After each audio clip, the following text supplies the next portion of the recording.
الحمد للہ رب العالمین والصلاة والسلام علی سید الانبیاء والمرسلین اما بعد فاعوذ باللہ من الشیطان الرجیم بسم اللہ الرحمن الرحیم ان اللہ وملائکتہ یصلون علی النبی یا ایھا الذین آمنوا صلوا علیہ وسلموا تسلیما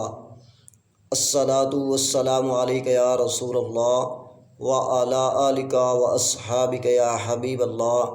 الصلاۃ والسلام علیک یا رسول اللہ وعلی آلک واصحابک یا نبی نور اللہ۔ حکمرانی اور اس میں موجود بڑے خطروں کا ذکر اللہ عز و جل نے حضرت سیدنا داؤد علیہ السلام سے فرمایا، یا داؤد انا جعلناک خلیفۃ فی الارض فاحکم بین الناس بالحق ولا تتبع الہوی فیضلک عن سبیل اللہ ان الذین یضلون عن سبیل اللہ لہم عذاب شدید بما نسوا یوم الحساب۔ اللہ تبارک و تعالی نے قرآن مجید فرقان حمید کی سورت صاد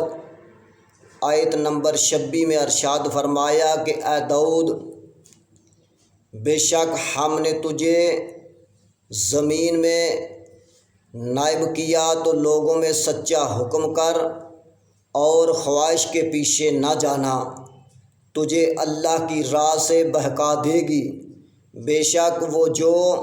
اللہ کی راہ سے بہکتے ہیں ان کے لیے سخت عذاب ہے، اس پر کہ وہ حساب کے دن کو بھول بیٹھے۔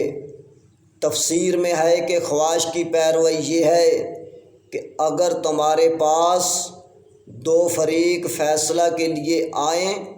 تو تم چاہو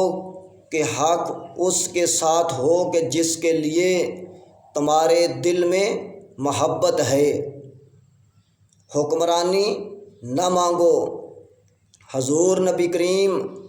صلی اللہ تعالیٰ علیہ وآلہ وسلم نے ارشاد فرمایا، حضرت سیدنا عبد الرحمن بن سمرہ رضی اللہ تعالیٰ عنہ بیان کرتے ہیں کہ مجھ سے حضور نبی اکرم نور مجسم صلی اللہ تعالیٰ علیہ وآلہ وسلم نے ارشاد فرمایا کہ اے عبد الرحمن، حکمرانی نہ مانگو، اگر تجھے بغیر مانگے عطا کی گئی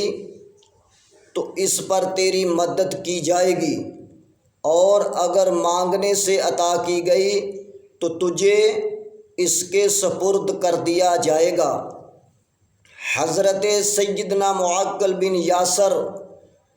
رضی اللہ تعالیٰ عنہ فرماتے ہیں کہ میں نے رسول پاک صاحب لولاک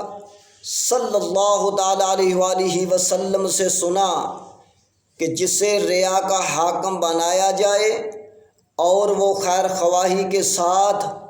ان کی نگہبانی نہ کرے تو وہ جنت کی خوشبو بھی نہ پا سکے گا۔ حدیث پاک میں ہے کہ جو مسلمانوں کے معاملات میں سے کسی بات کا والی بنایا گیا، پھر اس نے خیر خواہی کے ساتھ ان کی نگہبانی کا فریضہ ادا نہ کیا جیسے اپنے اہل کا کرتا ہے، تو وہ اپنا ٹھکانہ جہنم میں بنا لے۔